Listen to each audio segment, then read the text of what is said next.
তো আমাদের এখান থেকে দেখবেন যে দলে দলে লোক সফরে যায়, ওই এই সমস্ত কি হয় অনেক দেখার কিছু জন্য। শিখতে যায়, পুকুর কাটা শিখতে যায়, খিচুড়ি রান্না শিখতে যায়, চিন্তা লিফট করে। লাগানোর আগে লিফট দেখতে যায়।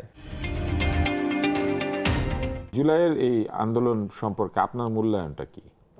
জুলাইয়ের আসলে কি চলছে এখনো, নাকি এটা না, থেমে না, গিয়েছে, ছিল নাকি একটা এটা কি বিপ্লব ছিল কিনা? ছিল একটা কোটা সংস্কার আন্দোলন, তাও সরকারি চাকরিতে। বাংলাদেশে সরকারি চাকরি করে হার্ডলি 1% লোক, যত কর্মজীবী হ্যাঁ, আছে 2%। এর বেশি তো না। তার মধ্যে উচ্চ পদ, মানে উঁচু পদে যেতে পারে তার আরো মধ্যে কম। এই বিসিএস এর মধ্যে গিয়ে ধরেন আরো কম।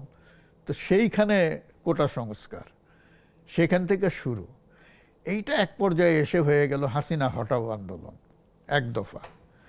তারপরে এখন যারাই আন্দোলনকে দমন করার কারণে কি এটা হয় নাই যে অনেক ব্রুট ফোর্স, তা তো অবশ্যই ব্রুট ফোর্স অ্যাপ্লাই করার হ্যাঁ, কারণে সেটার কারণে এটা এক দফা হয়ে গেল? সেটার কারণে এটা বেগবান হয়েছে। এটা না হলে তো হতো না। একটা নেগোসিয়েশনের তো স্কোপ ছিলই, কিন্তু কথা হচ্ছে যে গোয়ার তুমি তো হয়েছে, গোয়ার তুমির কারণেই তো এই অবস্থাটা। এই যে কোনো দরকার ছিল না। ধরুন আমি একটা উদাহরণ দিই, মনে করেন যে রাজাগারের নাতিপুতিরা কি চাকরি পাবে, এই যে কথাটা। এখন মনে করেন যারা রাজাগার ছিল, কয়টা লোক রাজাগার ছিল আমাদের দেশে? তারা যে বিশেষ পরীক্ষা দিচ্ছে এটারও তো কোনো না, তাদের নাতিপুতি। নিশ্চয়তা নাই। কিন্তু যারা মুক্তিযোদ্ধাদের নাতিপুতি, মুক্তিযোদ্ধাদের সংখ্যা রাজাকারের সংখ্যা প্রায় সমান সমানই আমাদের দেশে। কিন্তু বিশাল জনগোষ্ঠী ছিল মুক্তিযুদ্ধের পক্ষে, কিন্তু তারা মুক্তিযোদ্ধা না। কিন্তু তাদেরকে তো আপনি রাজাকার বলতে পারেন না। কিন্তু কোটা থাকলে এই বিশাল জনগোষ্ঠী নিজেদেরকে সুফল বঞ্চিত মনে করে। বঞ্চিত মনে করেছে। সেই জন্য এটা সাধারণ ছাত্রছাত্রীরা এটাকে সমর্থন করেছিল। সুতরাং গড়ে আপনি সবাইকে রাজাকার বলে দেবেন, এটা তো তাদেরকে আহত করেছে। সেখান থেকে এই জিনিসটা, তারপরে ওটা নেগোসিয়েশন। এই যে কোর্টের উপরে কাঁধে বন্দুক রেখে এই যে রায় দিয়ে যে ঝামেলাটা, এটা সবসময় হয়েছে, এটার কোনো প্রয়োজন ছিল না। আর আমাদের দেশে তো আমরা জানি আমাদের আদালত কাজ করে একেবারে প্রভাবমুক্ত কাজ করা কঠিন। প্রধানমন্ত্রীর অফিসের ইশারায়, এটা সবাই জানে। প্রভাবমুক্ত কাজ করা কঠিন হয় না, আমাদের এখানে হয় না। একেবারেই খুব কঠিন। এটার জন্য যে প্রচন্ড শক্তিশালী মেরুদণ্ডের দরকার হয়। আমরা একসময় শুনেছি মুনায়েম খানের আমলে এই যে জাস্টিস কে এস মোর্শেদ হাইকোর্টের প্রধান বিচারপতি ছিলেন, মেরুদণ্ড সম্পন্ন, এবং সেখানে গেলেই গভর্নমেন্ট খালি হারতো, কেসে হারতো, পরে তো তাকে সেখান থেকে সরাই দেওয়া হলো। তো এইরকম কিছু কিছু আছে। ঢাকা বিশ্ববিদ্যালয়ে ছিলেন ভাইস চ্যান্সেলর মাহমুদ হাসান, তিনিও এরকম ছিলেন, তাকে সরাই দিল।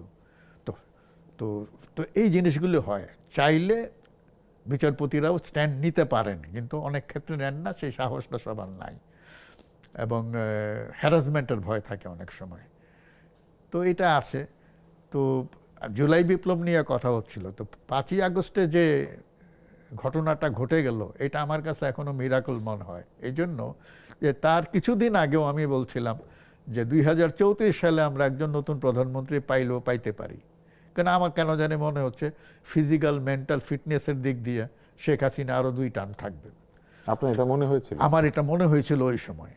কিন্তু নির্বাচন তো হচ্ছিল না, উনি নির্বাচন কিছুই হচ্ছিল না, কিন্তু গণতান্ত্রিক পরিবেশ ছিল না, একদল লোক রাষ্ট্রযন্ত্রকে ব্যবহার করছিল। সবই সত্য, কিন্তু তাকে সরাতেও পারছিল না।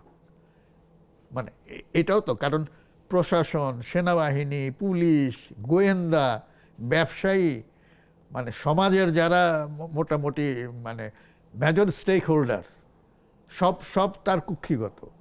তো সেখানে এই অবস্থা। তারপরে রাজনৈতিক দলগুলো দেখেন না, তার মার্সির উপরে।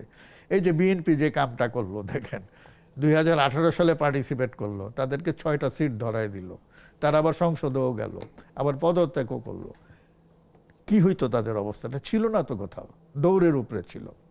এর মধ্যে এই জুলাই যে কাণ্ডটা ঘটে গেল, এইটা আমার কাছে এখনো মিরাকল মনে হয়, কিভাবে এটা হলো। এবং সবচেয়ে বড় যে জিনিসটা আমার কাছে মনে হচ্ছে, এই যে শত শত হাজার হাজার তরুণ এই যে ছুটছে মিছিলে, গুলি হচ্ছে, তার মধ্যে যাচ্ছে, এই সাহসটা, এটা আমি আগে কখনো দেখি নাই এইরকম। এমনকি 71-এও এরকম দেখি নাই। 71-এ তো তখন সবাই আমরা সীমান্তের দিকে ছুটছি ইন্ডিয়া যাওয়ার জন্য, পালানোর জন্য। এখানে সেটা দেখি নাই।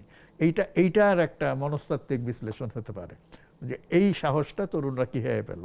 তারপরে আমরা প্রথম আলোর একটা জরিপে দেখলাম, যারা মারা গেছে এই গুলিতে, পুলিশের ইয়েতে, তাই না?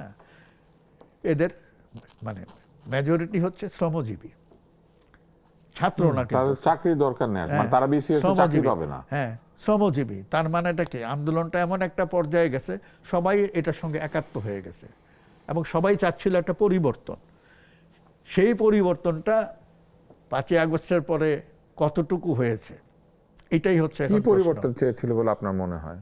পরিবর্তনটা কোথায় চেয়েছিল? পরিবর্তন মনে করেন যে রাজনৈতিক ব্যবস্থা, রাষ্ট্র ব্যবস্থার, আমরা যে ব্যবস্থায় চলে আসছি, একটা মানে আমাদের এখানে রাজনীতিবিদ যারা ক্ষমতায় যায় প্রত্যেকে এক একজন ভূস্বামীর মতো।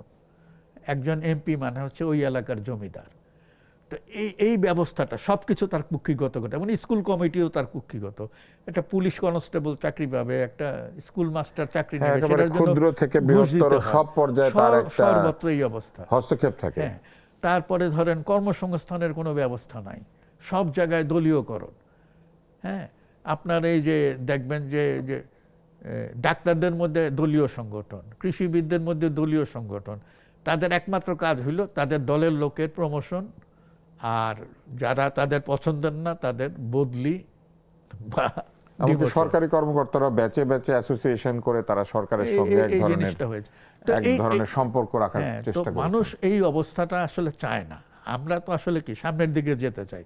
এখন আমরা এই যে টেলিভিশন আছে, আমরা সবাই বিদেশে যাই না, টেলিভিশনের দৌলতে তো আমরা বিদেশটাকে দেখি এই ছোট পর্দায়, তারা কিভাবে চলছে, আমরা সেখান থেকে শিখি না। ইভেন আমাদের দেশেই মনে করেন ঢাকা শহরটা একটা আবর্জনার ভাগান না, কিন্তু আপনি ক্যান্টনমেন্টের ভিতরে যান, কি সুন্দর, মনে হবে সিঙ্গাপুর। তাহলে এটা কেন ওইরকম হয় না? আমাদের এখানে দেখবেন যে যে কোনো উন্নয়ন প্রকল্প নেওয়ার আগে আমাদের কর্তারা বিদেশ সফরে যান দেখার জন্য। এটার একটা যুক্তি আছে যে ওখানে লোক কম জায়গা বেশি, আর ঢাকা শহরে লোক বেশি জায়গা কম। না কেন, তারা তো হংকং সিঙ্গাপুর থেকেও দেখতে পারে যে গিজ গিজ করতেছে মানুষ, তারপরে তার না, শহরটা আপনি সাজাচ্ছে। সেনানিবাসের কথা বলেছেন। না না, আমি বলতেছি যে সেনানিবাসে এটা লোক কম, বাট হংকংয়ে তো অনেক লোক, সিঙ্গাপুরে তো অনেক লোক, জাপানে আমি বলি যে জাপানেও হ্যাঁ, অনেক ডেনসিটি লোক। খুব। জাপান দেশটার পপুলেশন অনেক, এবং তার 70% হচ্ছে পাহাড়, তার 30% এলাকাতে মানুষ থাকে। সেম জাপান উইথ তো কোরিয়া। নগরায়ণ ঘটে গেছে প্রায় সব তারা জায়গাতে। কিভাবে এটা করছে, তো আমরা তো এগুলো দেখেও শিখতে পারি। তো আমাদের এখান থেকে দেখবেন যে দলে দলে লোক সফরে যায়, এই সমস্ত কি হয় হ্যাঁ, অনেক দেখার কিছু জন্য। শিখতে যায়, পুকুর কাটা শিখতে যায়, খিচুড়ি রান্না শিখতে যায়, চিন্তা লিফট করে। লাগানোর আগে লিফট দেখতে যায়, এই যন্ত্রপাতি পরিদর্শন করে। এমন কিছু নাই যেটা বিদেশে গিয়ে দেখে না এসে বাংলাদেশে সেটা সরকারিভাবে হয়। তারা প্রায় সবকিছু একবার দেখে আসেন।